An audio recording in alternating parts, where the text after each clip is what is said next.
أعوذ بالله من الشيطان الرجيم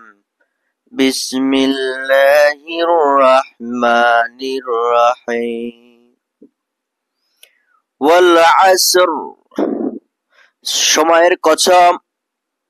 ইন্নাল ইনসানা লাফি খুসর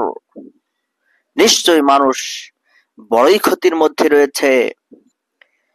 ইল্লাল্লাযীনা আমানু ওয়া আমিলুস সালিহাতি ওয়া তাওয়াসাউ বিল হক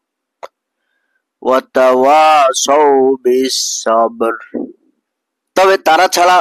যারা ঈমান এনেছে ও সৎ কাজ করতে থেকেছে এবং একজন অন্যজনকে হক কথার ও সবর করার উপদেশ দিতে থেকেছে সময়ের কসম খাওয়া হয়েছে যে মানুষ বড়ই ক্ষতির মধ্যে রয়েছে এই ক্ষতি থেকে একমাত্র তারাই রক্ষা পেয়েছে যারা চারটি গুণাবলীর অধিকারী এক ঈমান দুই সৎ কাজ তিন পরস্পরকে হকের উপদেশ দেওয়া এবং চার একে অন্যকে সবর করার উপদেশ দেওয়া সময়ের কসম অর্থ হচ্ছে যাদের মধ্যে উল্লেখিত চারটি গুণাবলী রয়েছে তারা ছাড়া বাকি সমস্ত মানুষ বিরাট ক্ষতির মধ্যে অবস্থান করছে সময় এর সাক্ষী যা কিছু ভালো মন্দ কাজ আমরা করি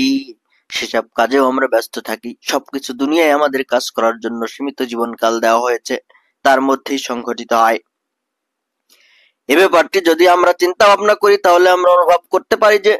এই দ্রুত অতিবাহিত সময় হচ্ছে আমাদের আসল মূলধন ইমাম রাজি তিনি বলছেন একজন বড় পলার কাছ থেকে আমি সূরা আসরের অর্থ বুঝেছি সে বাজারে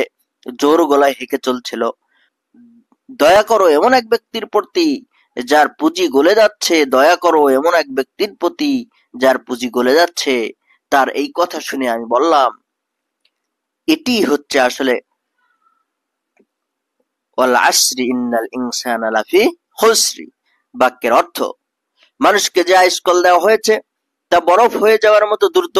অতিবাহিত হয়ে যাচ্ছে একে যদি নষ্ট করে ফেলা হয় অথবা ভুল কাজে ব্যবহার করা হয়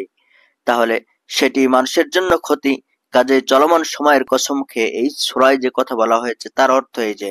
এই দ্রুত গতিশীল সময় সাক্ষ্য দিচ্ছে এই চারটি গুণাবলী শূন্য মানুষ হয়ে যে কাজে নিজের জীবনকাল অতিবাহিত করে